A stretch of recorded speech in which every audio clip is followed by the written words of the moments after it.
Sans le principe que je vais vous partager aujourd'hui, vos plus grandes ambitions ne servent à rien. On pense souvent que pour tenir ses objectifs, il faut une bonne dose de motivation, de la persévérance et des bons outils. La vérité, c'est que tout ça a très peu d'impact sur vos résultats. Ce que je vais vous partager aujourd'hui, c'est pas un nouvel outil de productivité, ni un énième conseil de développement personnel. C'est un principe simple et concret que vous allez pouvoir mettre en pratique dès la fin de sa vidéo. C'est ce que j'appelle l'accountability. Vous êtes chaud ?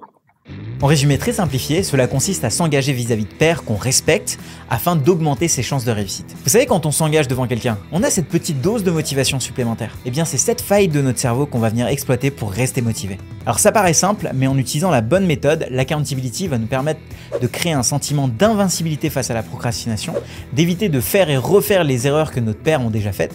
Et troisièmement, c'est surtout au moment où on va baisser les bras que l'accountability va prendre tout son sens. Personnellement, ça fait 2 ans que j'ai mis en pratique cette méthode dans plein de domaines de ma vie avec plein de groupes différents et ça a tout changé. Dans cette vidéo, je vous partage ma méthode sur comment mettre en place un accountability group. Je vais vous présenter les avantages mais aussi les pièges dans lesquels il ne faut pas tomber quand on s'engage dans un groupe de responsabilité. Et enfin, un template Notion complet que j'utilise avec mes différents groupes de responsabilité que je vous donne à la fin de cette vidéo. Bah écoutez, merci beaucoup. Franchement, c'est hyper complet. Imagine a world where it's just you working solo, and imagine a different world where you have 4 friends who are also equally grinding in something similar. Il y a 2 ans, j'avais 2 objectifs. Un premier qui était de courir un semi-marathon et un deuxième qui était de me placer sur des recherches Google liées à Notion, donc de démarrer un blog sur Notion qui s'appellerait le blog Notion Facile. Ces 2 objectifs, vous allez voir, ils ont eu des trajectoires très différentes parce que je les ai gérés de manière très différente. Là où je pensais que le semi-marathon ça allait aller parce que j'avais une bonne condition physique, il suffisait de courir pour pouvoir au final l'atteindre. Le premier réflexe que j'ai eu, c'est d'appeler un de mes potes qui s'appelait Lucas, qui est très bon SEO, et je lui ai demandé conseil. Je lui ai dit ok, qu'est-ce que je dois faire pour pouvoir faire en sorte que Notion Facile arrive en premier sur Google. Lucas était au top, il m'a donné plein de conseils et aussi une stratégie, et là il me dit bah moi j'aimerais bien commencer à créer du contenu. Moi à l'époque j'avais déjà démarré ma chaîne YouTube, j'ai pu l'aider avec sa stratégie éditoriale sur la création de contenu qu'il voulait faire. À la fin du call on s'est dit qu'on allait se rappeler toutes les 2 semaines, et ça on l'a fait pendant à peu près 6 mois. À chaque fois que j'étais bloqué, il était là sur la partie SEO, etc. Moi j'étais là pour lui sur la partie contenu. Ça a créé pendant ces 6 mois ce sentiment qu'on n'était pas seul face à cet objectif. Et donc, évidemment, mon blog SEO, j'ai dû publier une vingtaine d'articles sur les 6 mois. Il était premier sur Notion Facile, Notion CRM, etc., tout ce que je voulais. Et vous vous souvenez du semi-marathon, ce premier objectif que je m'étais fixé. Bah celui-là est un peu resté écrit sur un bout de papier. J'ai pas vraiment avancé dessus, j'ai stagné, j'avais pas de plan, j'avais pas cherché à en avoir un, je m'étais même pas inscrit à l'épreuve. Mais surtout, j'avais personne à qui rendre des comptes. Et je sais que ce phénomène de réciprocité et de responsabilité, ça marche hyper bien chez moi. Et je sais que c'est vrai, c'est la plupart des gens. Et depuis que j'ai compris ça, j'ai mis en place ce concept d'accountability de manière beaucoup plus méthodique et dans plein de domaines de ma vie. J'en ai un sur YouTube, sur lesquels il y a un groupe de YouTubeurs et on se challenge sur nos vidéos. J'en ai un sur le sport, avec lequel on a un objectif commun de Alpha Ironman à la fin de l'année, enfin en octobre 2024, du coup on veut être certain d'atteindre notre objectif. Et j'en ai un sur business en ligne, avec Nina Ramen et Alexis Minkala, que vous connaissez peut-être. Et là on échange sur la perspective de nos business, sur quelles sont nos problématiques, sur comment est-ce qu'on évolue en tant que solopreneur, entrepreneur. Et justement, j'en ai eu un hier avec Alexis et Nina, et je leur ai posé la question, qu'est-ce que eux, ça a apporté dans leur vie, le fait d'avoir ce groupe de responsabilité depuis maintenant à peu près 1 an et demi. Quel est le ou les 2 choses que ça t'a apporté le plus dans ta vie perso ou pro en organisant ces calls avec nous? Tu vois, on a tendance à comparer son intérieur avec l'extérieur des autres. Avoir la personne à côté de toi qui réussit, qui est hyper quali, qui fait tout, tu as le sentiment qu'elle fait tout mieux que toi. Et en fait, quand tu as ce genre de conversation avec d'autres entrepreneurs, tu te rends compte des coulisses et des cuisines de tout le monde. Et finalement, ça te décomplexe énormément sur ta manière à toi de fonctionner. Ce que j'aime aussi, c'est être contredit. Les gens les plus proches de notre business sont des gens qui sont en général dans des relations soit de prestats, soit des clients. Donc, où il y a des enjeux de posture et de satisfaction mutuelle.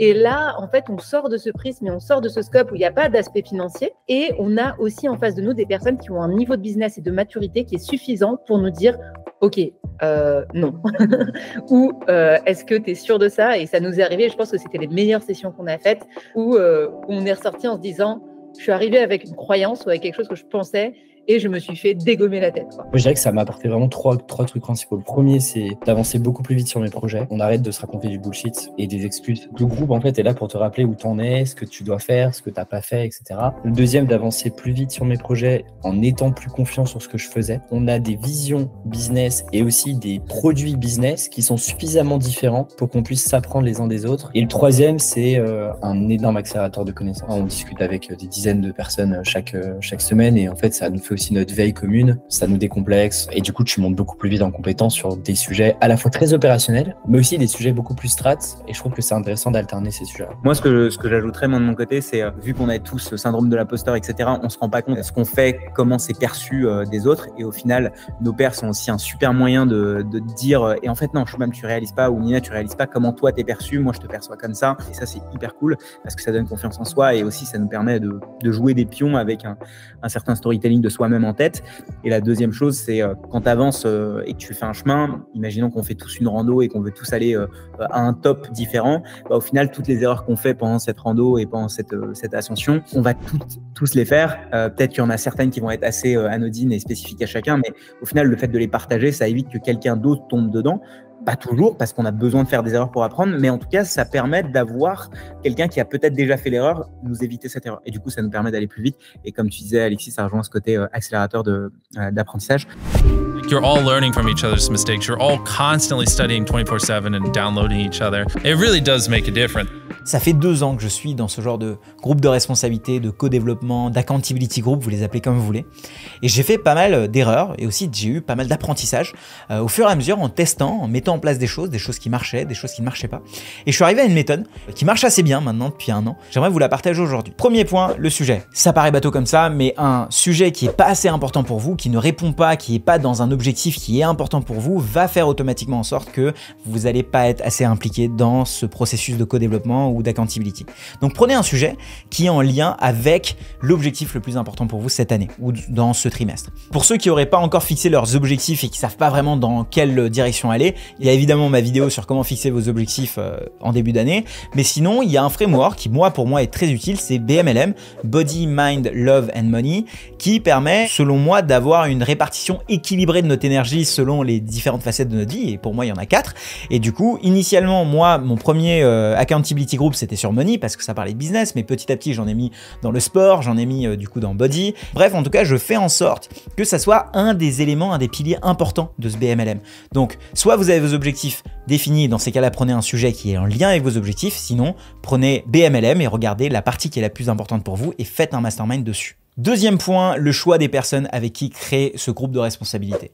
La réalité, c'est que vous voulez pas des conversations qui sont en surface. Vous voulez aller en profondeur, vous voulez parler de vos vulnérabilités, des choses qui ne marchent pas pour vous et surtout, vous voulez des conversations qui apportent de la valeur aux uns et aux autres. Donc, vous voulez des échanges utiles et qualitatifs. Choisis des personnes avec qui tu es OK de montrer ta vulnérabilité. Tu vas arriver dans un moment où tu vas montrer tes galères. Franchement, moi, j'ai partagé avec Shubham et Alexis des galères que j'ai partagées avec peu de monde, des fois où j'étais vraiment en difficulté. Il faut qu'en face de toi, tu aies des personnes en qui tu as suffisamment confiance pour te mettre à poil devant eux, quoi. Pour ça, il faut des personnes qui soient à un étage plus bas ou plus haut dans votre progression. Je vous donne un exemple, ça sert à rien pour moi de créer un groupe avec quelqu'un qui court un semi-marathon en 1 heure parce que je suis trop loin de son niveau. C'est-à-dire 1 heure, c'est très ambitieux. Peut-être que ça peut être sur des compétences différentes et dans ces cas-là, c'est OK, mais dans l'idéal, essayez d'être avec des gens qui sont pas trop loin de votre niveau de référence, ça vous permettra de progresser ensemble et surtout d'avoir des conversations sur lesquelles vous pouvez vous comprendre et pas être trop déconnectés des uns des autres. Ne pas forcément se lancer avec des personnes qui font la même chose que vous. Parce que naturellement, il va y avoir de la rétention d'infos. Tu vas hésiter à partager ce truc-là parce que tu te dis, mais attends, machin bosse sur le même projet, ça me fait un peu chier. Et même si ça peut être des potes, t'as toujours ce petit truc de dire, est-ce que je le dis ou pas? Pour qu'un groupe fonctionne, il faut qu'il y ait 0 rétention d'informations. Pour ce qui est du nombre de personnes, le sweet spot pour moi, c'est entre 3 et 4 personnes parce que ça vous permet d'avoir un roulement efficace sur le mois si vous voyez toutes les semaines et d'avoir assez de choses à dire, assez de diversité entre vous et surtout, ça vous permet d'avoir un niveau de temps de parole qui soit équivalent et pas avoir une personne qui monopolise la parole par exemple pendant toute une durée de rendez-vous. Maintenant, vous avez votre sujet, vous avez les personnes avec qui vous voulez démarrer votre groupe de responsabilité. Quelle est la prochaine étape? Combien de temps? À quelle fréquence? Eh bien, c'est ce que je vais vous expliquer. Mais si, juste avant, vous êtes en train d'apprécier cette vidéo, n'hésitez pas à mettre un petit like, ça fait toujours plaisir et surtout, ça me permet de me motiver à reprendre les vidéos. Évidemment, si vous n'êtes pas abonné, sachez que c'est une chaîne sympa, vous irez voir les autres vidéos. I've probably spent 10,000 hours talking to him. It's wild. La première chose sur laquelle vous devez être clair, c'est que il faut sacraliser ce moment. C'est-à-dire que c'est un rendez-vous qui va être hebdomadaire ou bimensuel. Eh bien, il faut que tout le monde soit là. Votre temps vaut de l'argent. Le fait que vous en donnez à ces personnes-là, il faut que ces personnes-là vous le rendent en étant présents et c'est le minimum. Maintenant, pour structurer les échanges, je vous ai préparé un petit template qui va vous aider tout au long de ce parcours de groupe de responsabilité dans lequel vous allez pouvoir définir les règles, dire les différents engagements, la régularité et enfin, surtout, au début, définir vos objectifs à 3 mois. C'est un peu les objectifs que vous allez un petit peu exposer devant les personnes qui seront là dans le groupe, sur lesquels vous allez prendre un engagement. Donc à chaque fois, vous explicitez les objectifs à 3 mois et ainsi que les intentions. Et les intentions, c'est qu'est-ce que je veux en tirer de ce groupe de responsabilité. Un exemple, mon objectif, ça va pouvoir être potentiellement de publier 20 articles de blog et mon intention, parce que j'ai quelqu'un dans le groupe qui est très fort en SEO, eh bien, c'est de pouvoir monter en compétence sur le SEO. Ça peut être quelque chose comme ça. Une fois qu'on a fixé les différentes intentions, on va fixer un calendrier dans lequel chaque semaine ou 2 fois par mois, on va avoir une personne qui va être en hot seat. Qu'est-ce que c'est que la hot seat? C'est un petit peu le siège du coup chaud dans lequel une personne va un petit peu se faire cuisiner. Pas de manière négative, tout simplement, la personne va expliquer sa problématique et toutes les personnes sont là pour la challenger et surtout pour lui donner des conseils une fois qu'on a réussi à comprendre un petit peu quelle était la vraie problématique. Et pour aller questionner la personne qui est en hot seat, il y a même une méthodologie qui existe. Donc je vous donne un exemple. Là par exemple, on a Marc qui va potentiellement mettre une problématique sur le devant de la scène qui n'arrive pas assez à publier sur son blog et puis en tant que client, il va expliciter sa problématique, il va expliquer quelles sont les différents points de blocage et là les autres personnes vont mettre la casquette de consultant et puis ils vont poser des questions sur quels sont les différents blocages. Le but c'est pas qu'il y ait des questions-réponses de manière assez instantanée, hein. Personne n'a les réponses de problématiques qui peuvent être spécifiques à chacun, spécifiques au contexte de chacun, mais le but c'est que on pose à la personne assez de questions afin qu'elle puisse reformuler sa problématique. Donc Marc qui a la problématique de j'arrive pas assez à publier, qui est peut-être que en fait j'arrive pas à avoir assez d'idées de contenu pour mon blog. Et puis là, les différentes personnes qui sont dans la salle, ou en tout cas dans la réunion, peuvent commencer là à donner leurs conseils par rapport à leur vécu, à ce que ces personnes-là ont peut-être comme solution qui ont fonctionné pour elles. Voilà un petit peu comment ce template peut fonctionner pour vous. Friend number 1 makes a mistake on Friday. He teaches the other 4 people. Friend number 2 makes a mistake the next week, teaches everyone. After a year, you're like 2 years ahead of the guy who was just solo. It really does make a difference. Vous avez le template comme d'habitude en description. Maintenant, vous avez tout ce qu'il faut pour pouvoir démarrer votre propre groupe de responsabilité. Mais avant de partir, gardez en tête une ou deux choses que je vous ai peut-être pas dit avant. Vous n'êtes pas obligé de rester dans un groupe de responsabilité juste parce que vous avez dit oui dans un premier temps. Gardez une période d'essai que vous pouvez mettre en place entre vous, peut-être 1 mois, qui permet dans un premier temps de voir s'il y a un fit ou pas, si au final vous entendez bien avec les personnes, s'il n'y a pas une personne qui monopolise totalement la parole ou quoi que ce soit, pour voir déjà si ça match entre vous. Deuxièmement, dès que vous sentez que vous stagnez, vous avez le droit de partir d'un groupe de responsabilité. Ça m'est arrivé, tant que c'est fait dans le respect et la bienveillance, les gens comprendront toujours. Parce que le but, je vous le rappelle, c'est d'avoir une qualité d'échange. Donc dès que vous sentez un déséquilibre ou dès qu'il y a quelque chose qui ne va pas, parlez-en. Le plus important, c'est d'avoir de l'exigence dans les groupes de responsabilité et aussi de la transparence pour avoir ce genre de discussion. Voilà, maintenant vous avez toutes les clés pour pouvoir démarrer votre propre groupe de responsabilité.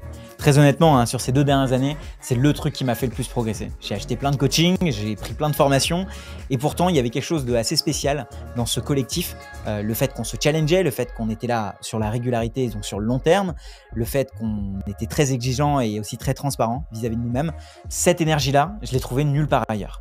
Donc si vos objectifs sont vraiment importants pour vous, je vous invite à envoyer cette vidéo aux personnes qui seraient susceptibles de peut-être rejoindre votre groupe de responsabilité et avec lesquelles vous pourrez potentiellement optimiser, voire accélérer vos chances d'atteindre vos objectifs. Ah oui, pour les autres, il y a aussi une vidéo sur comment définir vos objectifs parce qu'avant de faire tout ça, il faut quand même définir vos objectifs.